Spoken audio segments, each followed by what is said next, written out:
শিক্ষকের প্রথম দায়িত্ব হলো ক্লাস নেওয়া। এটা নৈতিক দায়িত্ব এবং তার এই কর্মের দায়িত্ব দুইটাই। সেইখান থেকে যদি সে বিমুখ হয়, এটা আমাদের জন্য দুঃখজনক। সেটা আমরা যেই হই। তো সেই কাজটাকে আমরা যে নতুন ফরম্যাটে চিন্তা করছি, এটার জন্য আজকে একাডেমিক কাউন্সিলে বসবো আমরা। আগে আমরা চিন্তা করছি যে ছাত্রদের হাজিরা নিশ্চিত করা, শিক্ষকদের হাজিরা নিশ্চিত করা। এখন এটাকে একটু ভিন্ন ফরম্যাটে আমরা চিন্তা করব, কারণ জিনিসটাকে এফেক্টিভ করা, ক্লাসে যাওয়া, ক্লাস নেওয়া, সেটা আমরা একটা ইয়ের মধ্যে নিয়ে আসবো, অ্যাকাউন্টেবিলিটির মধ্যে নিয়ে আসবো। ক্লাসটা নিশ্চিত করতে হবে, শুধু হাজিরা নিশ্চিত না। কারণ আমি আসলাম, হাজিরা দিয়ে চলে গেলাম, এরকম যেন না হয়। এইটাকে আমরা সাংবাদিকদেরও সহযোগিতা চাইবো, যে কোনো ক্লাস মিস হলে একদিন হবে, 3 দিন না হইলে সেটা কিন্তু আমরা কোনোভাবেই এক্সকিউজ করা বা মার্সি করার কোনো সুযোগ থাকা উচিত না। ছাত্রদের কাছে প্রথম চাওয়া হলো তারা ক্লাসমুখী হবে, একাডেমিক কার্যক্রম তারা প্রথমে সম্পৃক্ত থাকবে, তারপরে কো কারিকুলাম থাকবে।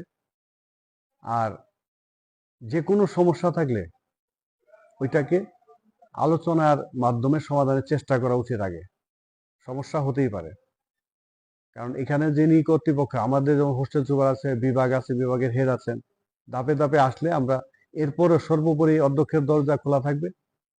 আমরা ইতিমধ্যে দেখছো আমরা ফ্রন্ট ডোর ব্যবহার করছি, সাইড ডোর ইউজ না করে।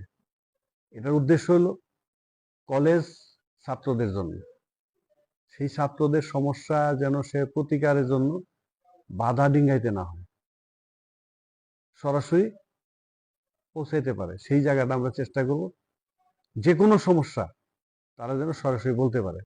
বিভাগীয় সমস্যা বিভাগের স্যারকে বলবে, ওইখানে যদি প্রতিকার না পায় তারপরে এখানে দরজা খোলা, তারা আসবে। এই চাওয়াটা আমার থাকবে। আর হুট করে কোথাও কোনো অনিয়মে নিজেকে না জড়ানো।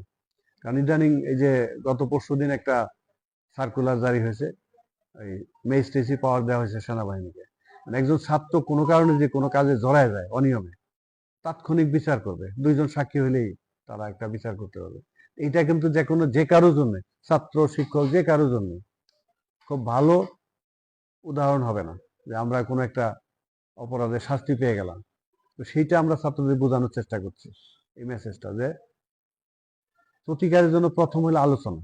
যে কোনো ঘটনা ঘটলেই প্রতিক্রিয়া ব্যক্ত করাচ্ছে আগে হলো এটা আলোচনায় আনা, জানানো কর্তৃপক্ষকে, বা যাদের সাথে হয়েছে তাদের কর্তৃপক্ষকে জানানো।